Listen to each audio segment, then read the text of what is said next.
नमस्कार जन उत्तराखंड में आप सभी का स्वागत है। मैं हूं आपके साथ स्फूर्ति सिंह। खबरों की शुरुआत करेंगे, लेकिन उससे पहले एक नजर हेडलाइंस पर। सीएम धामी ने भ्रष्टाचार और गलत कार्यों पर प्रभावी नियंत्रण के लिए निर्देश, कहा आम जनता की समस्याओं का त्वरित हो समाधान, व्यवहार को कार्य का बनाए हिस्सा।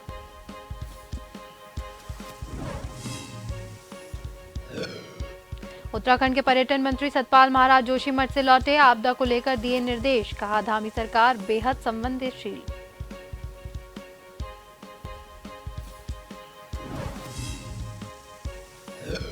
हल्द्वानी दौरे पर सपा प्रमुख अखिलेश यादव ने केंद्र और राज्य सरकार पर साधा निशाना, जोशीमठ को लेकर कहा मुनाफा कमाने के लिए पहाड़ के लोगों की जान जोखिम में डाली।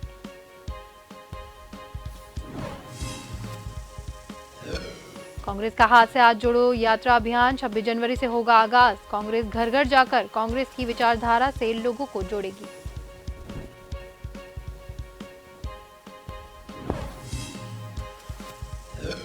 और सांसद खेल महोत्सव के तहत मेडल जीतने वाले खिलाड़ियों का सम्मान, सांसद रमेश पोखरियाल निशंक ने की शिरकत, भारत खेलो अभियान का किया बखान।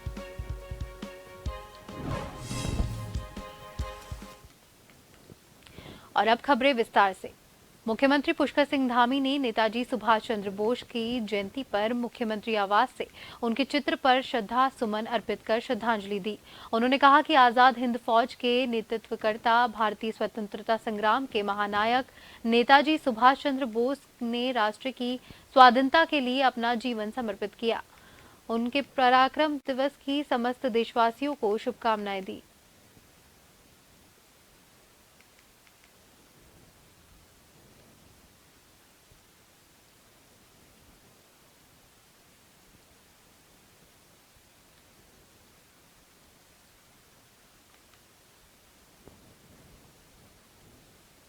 मुख्यमंत्री पुष्कर सिंह धामी ने जोशीमठ को लेकर कहा कि प्रदेश सरकार बेहद संवेदनशील है। हम लगातार जोशीमठ की मॉनिटरिंग कर रहे हैं और इसको लेकर अधिकारियों के साथ समीक्षा बैठक भी कर रहे हैं। जोशीमठ को लेकर जो भी बेहतर है वह सब प्रदेश सरकार की ओर से किया जा रहा है। लगातार मॉनिटरिंग भी कर रहे हैं, लगातार समीक्षा भी कर रहे हैं और लगातार उस पर नज़र बनाए हुए हैं कि आगे आने वाले समय में जो भी सबसे अच्छे मार्ग हो सकते हैं, अच्छा वे हो सकता है, उस वे को हम लोग आगे फॉलो करेंगे। बीजेपी की राष्ट्रीय कार्य समिति की बैठक को 2 दिवसीय बैठक दिल्ली में संपन्न हुई, जिसको लेकर मीडिया प्रभारी मनवीर चौहान ने बताया कि इस बैठक में अनेकों प्रस्ताव पर मुहर लगी और उत्तराखंड राज्य में भी कार्य मंत्रणा समिति की बैठक आयोजित की जाएगी। बैठक में उन प्रस्तावों पर चर्चा भी किया जाएगा और सरकार के कार्यों को बूथ स्तर तक पहुंचाया जाएगा ताकि लोगों को इसकी जानकारी मिल सके। आगे मनवीर चौहान ने बताया कि ये बैठक 29 से 30 जनवरी को मुनि की रेती में आयोजित की जाएगी। इसके बाद जिलों की कार्य समिति की भी बैठक की जाएगी। अभी हमारी भारतीय जनता पार्टी की राष्ट्रीय कार्य समिति की बैठक दिल्ली में 2 दिवसीय बैठक दिल्ली में संपन्न हुई, जिसमें अनेकों प्रस्ताव पारित किए गए और उन्हीं प्रस्तावों को आगे हमारे सभी प्रदेशों में प्रदेश की कार्य समितियाँ बैठक होनी सुनिश्चित हुई हैं। उनमें उन प्रस्तावों को आगे विस्तार से उन पर चर्चा और उसको बूथ स्तर तक, जो हमारे केंद्र की सरकार की योजनाएं हैं, जो प्रदेश सरकार की जो योजनाएं हैं, उनको बूथ स्तर तक पहुंचाने के लिए प्रदेश की हमारी प्रदेश कार्यसमिति बैठक मुनि की रेती में 29 और 30 जनवरी को होना सुनिश्चित हुई है। उत्तराखंड के पर्यटन मंत्री सतपाल महाराज अभी हाल ही में जोशीमठ का दौरा करके देहरादून लौटे हैं। अपने जोशीमठ प्रवास के दौरान महाराज ने कहा कि अधिकारियों को जोशीमठ आपदा को लेकर कई दिशा निर्देश दिए हैं। सतपाल महाराज ने कहा है कि जोशीमठ आपदा को लेकर प्रदेश और केंद्र की बीजेपी सरकार बेहद संवेदनशील है। प्रधानमंत्री नरेंद्र मोदी और गृह मंत्री अमित शाह लगातार जोशीमठ को लेकर अपडेट ले रहे हैं और हर संभव मदद का आश्वासन भी दे रहे हैं।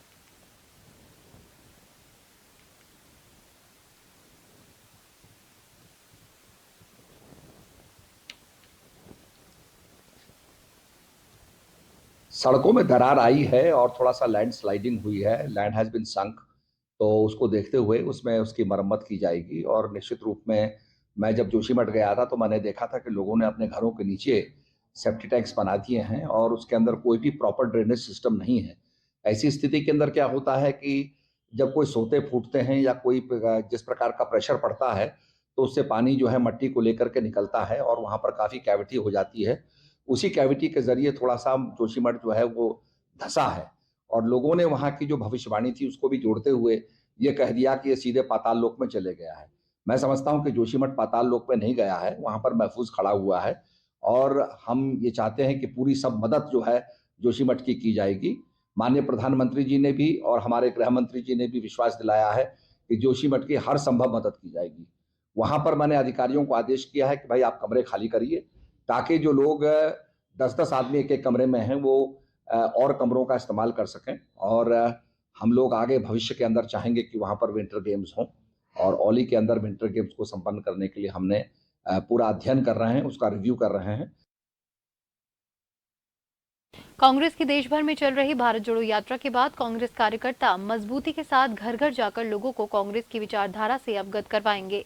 मंगलौर से पूर्व विधायक काजी निजामुद्दीन के कार्यालय पहुंचे कांग्रेस के जिला अध्यक्ष और विधायक वीरेंद्र सिंह ने संगठन की बैठक आयोजित कर उत्तराखंड में 26 जनवरी को शुरू हो रही हाथ से हाथ जोड़ो यात्रा को सफल बनाए जाने के लेकर कांग्रेस कार्यकर्ताओं ने वार्ता की।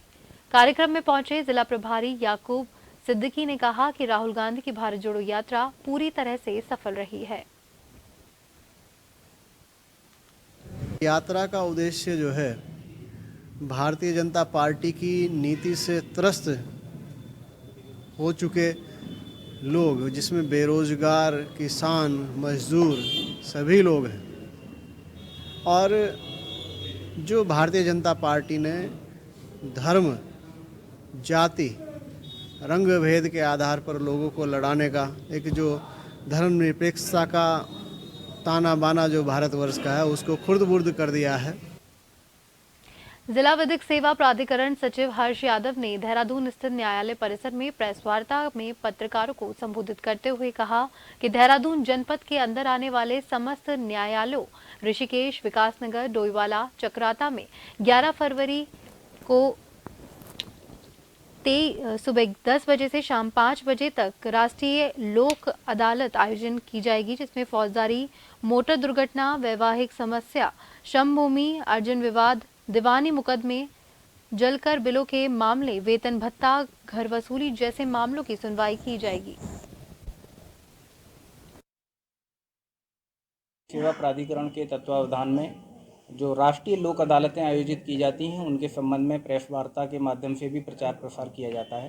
तो आज की जो प्रेस वार्ता है इसका मुख्य उद्देश्य जो है हमारा वो 11 फरवरी 2023 को जो जनपद देहरादून के समस्त न्यायालयों में राष्ट्रीय लोक अदालत का आयोजन किया जा रहा है उसके संबंध में ये प्रेस वार्ता रखी गई है। इस जो राष्ट्रीय लोक अदालत 11 फरवरी 2023 को आयोजित होगी उसमें हमारे सिविल प्रकृति के वाद, फौजदारी प्रकृति।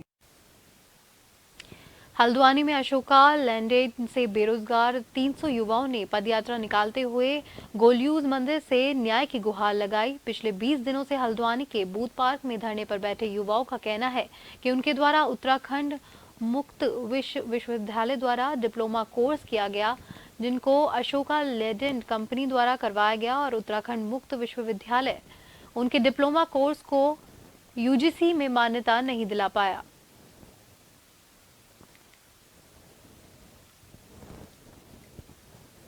एक साल से हमारे उत्तराखंड मुक्त विश्वविद्यालय से जो फर्जी डिप्लोमा आवंटित हमारे भाइयों को किया गया है, इसके लिए लगातार संघर्षरत हैं। और सबसे बड़ा सवाल यह है कि यूजीसी से एफिलेटेड एक यूनिवर्सिटी, जिस यूनिवर्सिटी से लोग पीएचडी भी कर रहे हैं, तमाम प्रकार के डिग्री और डिप्लोमा लेते हैं और देश के हर एक विभागों में सरकारी लाभ पाते हैं, लेकिन एक यूनिवर्सिटी जो अपने संस्थान में लोगों को जो है एडमिशन देती है और उसके बाद ऑन जॉब ट्रेनिंग कराती है और 4 साल का एक डिप्लोमा करते हैं और डिप्लोमा हर कोई परिवार ये करता है, इसलिए डिग्री डिप्लोमा करता है कि मेरा भविष्य आने वाले टाइम पे सिक्योर रहे। लेकिन जब ये डिप्लोमा करते हैं तो उनका पूरा वो जो डिग्री डिप्लोमा है वो फर्जीवाड़ा घोषित होता है और ये कहीं के नहीं रहते हैं। और इसमें सबसे बड़ी बात यह है कि जब इतना बड़ा फर्जीवाड़ा इस शहर के अंदर हुआ है तो पुलिस प्रशासन ने इस पर केस क्लेम करना चाहिए था। जब फर्जीवाड़ा हुआ है तो यूनिवर्सिटी के ऊपर केस होना चाहिए, अशोक लीलैंड जो कंपनी है उसके ऊपर केस होना चाहिए, लेकिन किसी भी तरीके का कोई विशेष ठोस कार्रवाई नहीं हो रही है। देहरादून में थाना नेहरू कॉलोनी के रेसकोर्स क्षेत्र में एक घर से संदिग्ध अवस्था में 25 वर्षीय युवक और उसकी प्रेमिका का शव बरामद किया गया। दोनों शवों के पास से जहर के इंजेक्शन बरामद किए गए, जिनके आधार पर पुलिस इसे प्रेम प्रसंग में आत्महत्या मान रही है। दोनों शव की पहचान राहुल और शिल्पा के रूप में हुई है। राहुल देहरादून के एक निजी अस्पताल में काम करता था, जबकि शिल्पा मेडिकल स्टोर पर काम करती थी।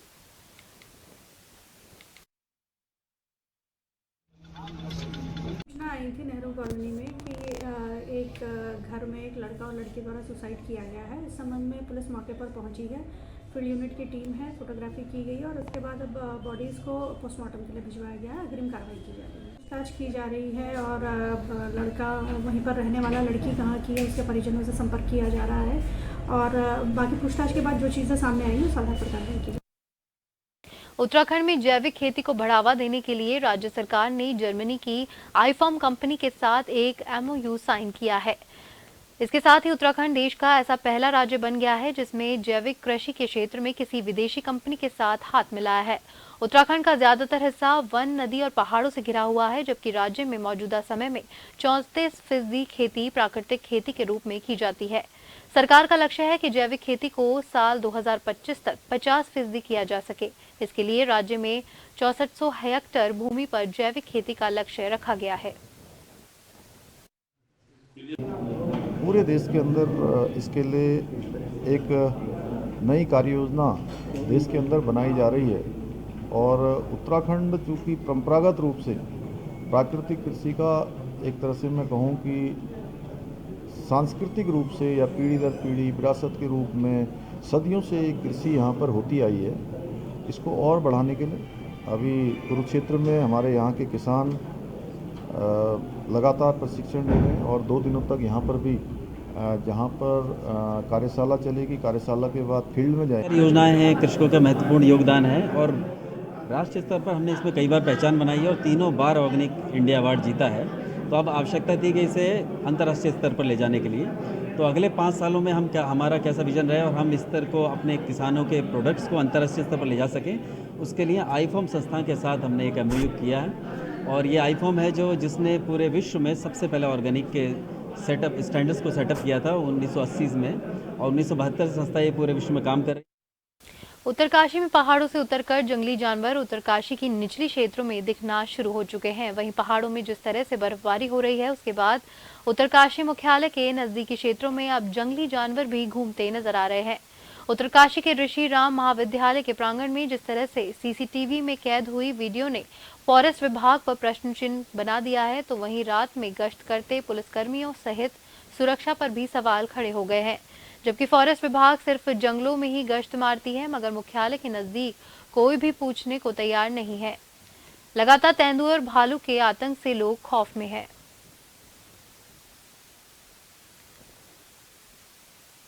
खबरों में वक्त हो गया है एक ब्रेक का।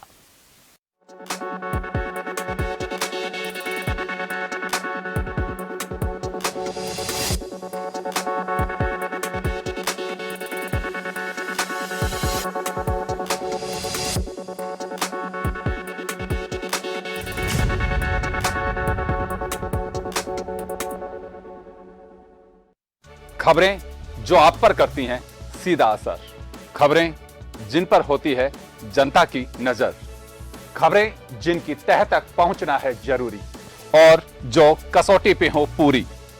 मुद्दा चाहे समाज से जुड़ा हो या फिर सियासत से, तभी वो बनती है खास खबर। खास खबर सोमवार से शुक्रवार शाम 6 बजे। कानून के शिकंजे से बेपरवाह गुनहगार जुर्म करने को फिर से है तैयार। रात के सन्नाटे को चीरती इन मासूम चीखों में छिपा है जुर्म का कोई गहरा राज। हम बारीकी से करते हैं पर्दाफाश ताकि आपको कर सकें खबरदार। क्राइम रिपोर्ट शनिवार रात 8:30 बजे। चुनौती सच को सामने लाने की, सरोकार आपकी हर खबर से, निगाह हर हलचल पर, सच के लिए हमेशा तैयार, कसौटी पर खरी हर खबर, सामना हर झूठ का, संघर्ष जनता के मुद्दों का, खबर आपकी जिंदगी से जुड़ी, विश्वास आपका हम पर। जन टीवी, जन जन की आवाज।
से हॉट शीट माने जाने वाली खानपुर विधानसभा के पूर्व विधायक कुंवर प्रणव सिंह एक बार फिर से अपने विवादित बयान को लेकर सुर्खियों में है।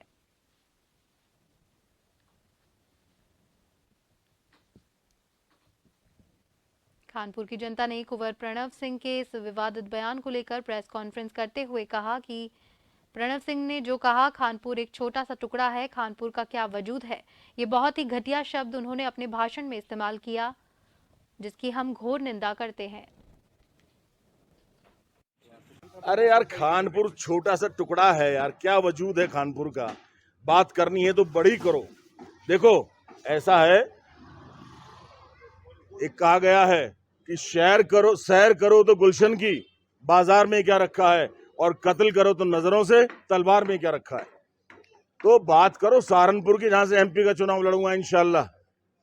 एमपी का जो लड़ने जा रहा हूं, उत्तराखंड तो छोटा हो गया मेरे लिए। चैंपियन साहब ने जो कहा है कि खानपुर एक बहुत छोटा टुकड़ा है और खानपुर का जो है कोई वजूद नहीं है, ये बहुत ही घटिया शब्द उन्होंने अपनी भाषा से इस्तेमाल किया है। क्योंकि चैंपियन जो 20 साल विधायक रहे हैं, उनका वजूद ही खानपुर की जनता ने थाम कर रखा। आज खानपुर की जनता ने उनके वजूद को जीरो कर दिया है और खाता ना बही, जो चैंपियन कहे वही सही, ये अब चलने वाला नहीं है। उन्होंने खानपुर की जनता का अपमान किया है कि खानपुर की जो जनता, मैं सर्वप्रथम तो खानपुर की पूरी जनता को नमन करता हूं कि इन्होंने बड़े अच्छे अच्छे दिग्गज नेता यहां से चुनाव जिताया है। चैंपियन को भी लगभग जो है 4 बार चुनाव जिताया विधानसभा का और 3 बार उनकी पत्नी को जिताया। ये बहुत ही घोर निंदनीय बयान है खानपुर के लिए चैंपियन का कि भाई मतलब जो है खानपुर का एक छोटा सा टुकड़ा है। छोटा सा टुकड़ा नहीं है, ये बहुत बड़ा टुकड़ा है। वो सहारनपुर के बड़े टुकड़े में जाने की बात करते हैं तो किसी ग्राम सभा से भी शायद मुझे लगता है कि वहाँ से चुनाव नहीं जीत पाएंगे। मैंने भी सोशल मीडिया के माध्यम से एक पूर्व विधायक चैंपियन सिंह की एक बाइट सुनी है। उस पर ये कहते नज़र आ रहे हैं विधायक जी कि खानपुर एक छोटा सा है और खानपुर की जनता का, खानपुर का क्या वजूद है। मान्यवर, मैं इस पर ये कहना चाहता हूँ कि खानपुर की जनता ने आपको 20 साल विधायक बनाया और आपकी पत्नी को 3 बार जिला पंचायत सदस्य बनाया। ये तो जनता, खानपुर की जनता की विशेषता है। और जहाँ तक वजूद की बात है, अभी आपने देखा होगा 2022 का जब चुनाव आपने लड़ा, ये भी खानपुर की जनता ने आप अपना वजूद दिखाया है और आपका भी वजूद दिखा दिया कि खानपुर की जनता कितना वजूद रखती है। जोशीमठ नगर में भू धसाव और दरारों के चलते कई बैंक प्रभावित हुए हैं। नगर के बीचों बीच स्थित बैंक ऑफ बड़ौदा भी दरारों की चपेट में आ गया है, तो मारवाड़ी चौक के समीप भारतीय स्टेट बैंक की शाखा भी भू धसाव की जद में है। एसबीआई बैंक जोशीमठ के आसपास के भवनों में बड़ी मात्रा में भूधसाव और दरारें आ गई है, जिसके चलते बताया जा रहा है कि एसबीआई बैंक ने भी अपने महत्वपूर्ण रिकॉर्ड सहित अन्य जरूरी सामान नगर से बाहर सुरक्षित शिफ्ट कर दिए हैं। वहीं सूत्रों की माने तो जोशीमठ नगर के एसबीआई बैंक में कामकाज प्रभावित हो रहा है और प्रबंधक द्वारा बैंक के मुख्य गेट पर तकनीकी खराबी के चलते कार्य प्रभावित होने की सूचना चस्पा कर दी गई है। उपभोक्ताओं को बताना चाहूँगा जोशीमठ के निवासियों को कि अभी बैंक यहीं पे है, कहीं नहीं गई है। यहाँ से पूर्णतः सुचारू रूप से संचालित है। इसके अलावा अफवाहें फैलाई जा रही है कि बैंक यहाँ से वहाँ चला गया है, गोपेश्वर चला गया है या वहाँ से कोई काम नहीं हो रहा है। ये पूर्णतः गलत है। कुछ दिनों से बीएसएनएल की तरफ से कुछ कनेक्टिविटी की इशू आ रही है। कनेक्टिविटी आ रही है, जा रही है, तो जो भी यहाँ पे जो नियमित कार्य थोड़ा सा बाधित हुआ है, बट सारा काम अच्छे से तरीके से और सुचारू रूप से निरंतर चलता रहेगा।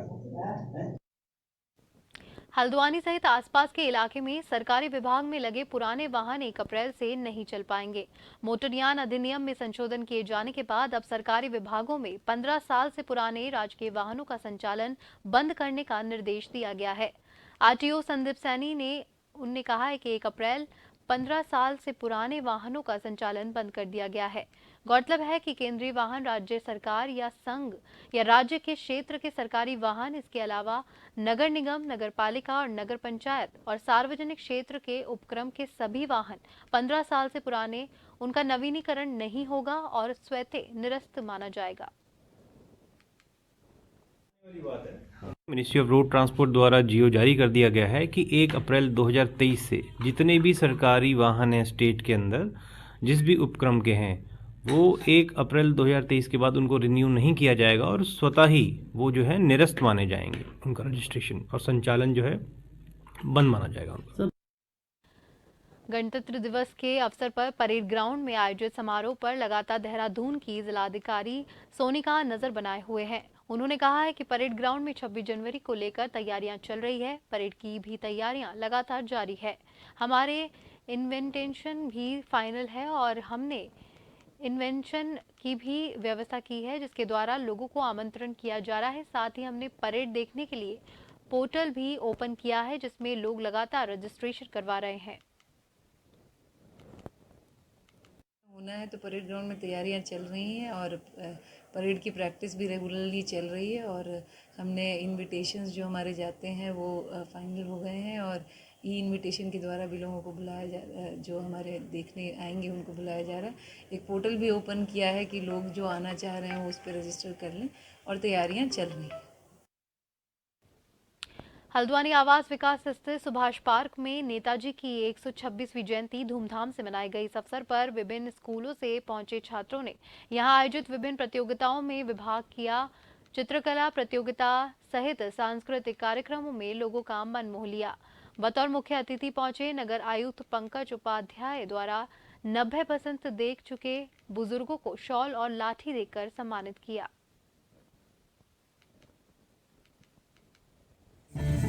यहाँ पर मैं नेताजी सुभाष चंद्र बोस की जन्मदिन मना रहे हैं।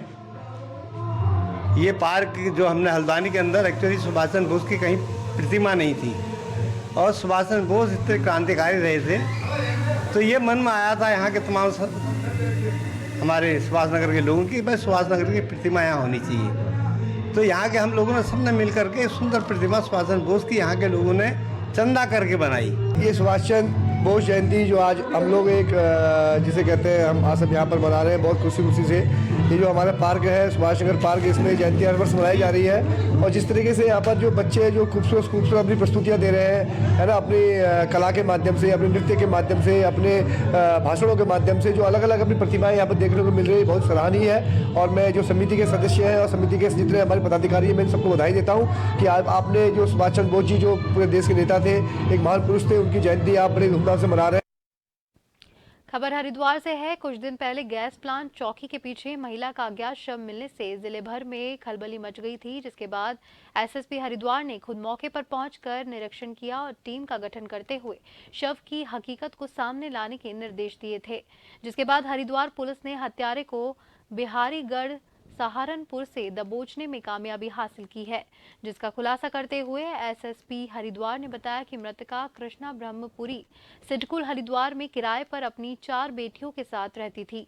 अपने ही गांव के दीपक नामक युवक के साथ पिछले 4 साल से लिव इन रिलेशनशिप में रह रही थी।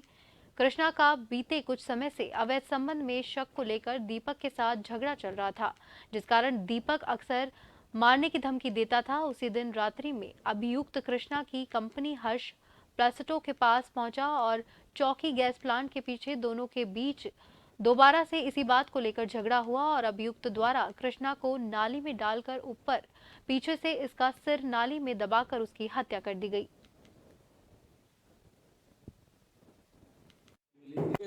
रानीपुर थाना क्षेत्र में जो है हमारी औद्योगिक क्षेत्र में एक नाले के में जो एक महिला की लाश मिली थी। तो महिला की शिनाख्त के प्रयास किए गए, टीम द्वारा घटनास्थल निरीक्षण किया गया, तो कहीं ना कहीं मामला हत्या से जुड़ा लग रहा था और इसके बाद जब पोस्टमार्टम रिपोर्ट के आधार पर हत्या का मुकदमा दर्ज किया गया था।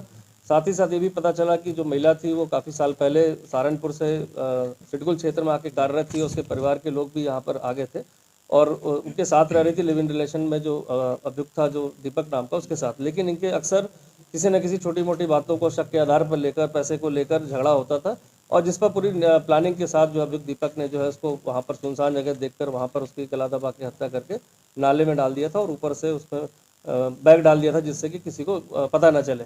लेकिन पूछताछ में अभियुक्त द्वारा बताया गया कि वह इन परिस्थितियों में जो था पहले से इसके घर में इशू चल रहा था और उसको देखकर इसके दिमाग में था कि कभी ना कभी मुझे इसकी हत्या करनी है। अभियुक्त लगा